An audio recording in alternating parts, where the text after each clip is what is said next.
The Hyperloop is considered to be the fifth mode of transportation.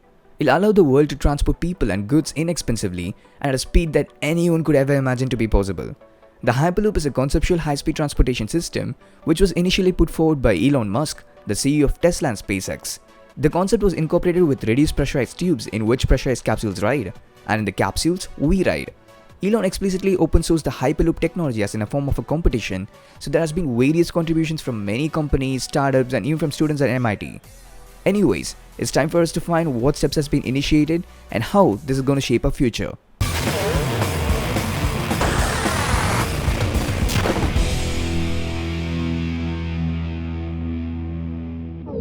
The theory of development in high-speed rail and high-speed transport more generally have been impeded by the difficulties in managing friction and air resistance, because both of which become substantial when vehicles approach high speed.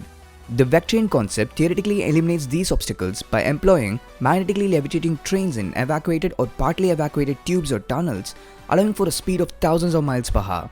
And this is where I like to quote about the Lexus hoverboard, which eventually portrays on how the superconductors are turning out to shape our future just the way we wanted. The Hyperloop can move anything and can travel through anything. It can be through tunnel or even underwater and does not restrict access. And the company believes that it is the fastest, cleanest and the safest way to connect the world. It is extremely power efficient due to solar power utilization. In a more specific term, the Hyperloop can produce more energy than it can utilize during the transportation process. The Hyperloop tend to use tubes called as pods in order to carry goods and people. The tubes will give the engineers utter control over the transportation environment, unlike planes, trains and automobiles, which are always at the mercy of the elements around it. These tubes are sealed completely with not even a single porthole inside, as to maintain the pressure as low as possible. Now, considering the progress in the Hyperloop concept, there's a company called as Hyperloop One, which was previously called as Hyperloop Technologies, is a cluster of more than 100 engineers interested in the vision of Hyperloop.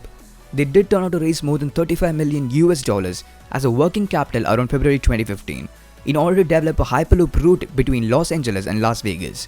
And yes, they're surely doing a great job. The Hyperloop One had the first public test in the Nevada desert, and it was so damn awesome. A metal sled accelerated from 0 to 116 miles per hour in just 1.1 seconds. And the company also had promised to have a full system test of its far-out transportation concept around the end of this year. So in another few years from now, we'd be seeing flying cars and hoverboards all around, while Hyperloop being the first initiative in order to revolutionize transportation. Either way, thanks for watching.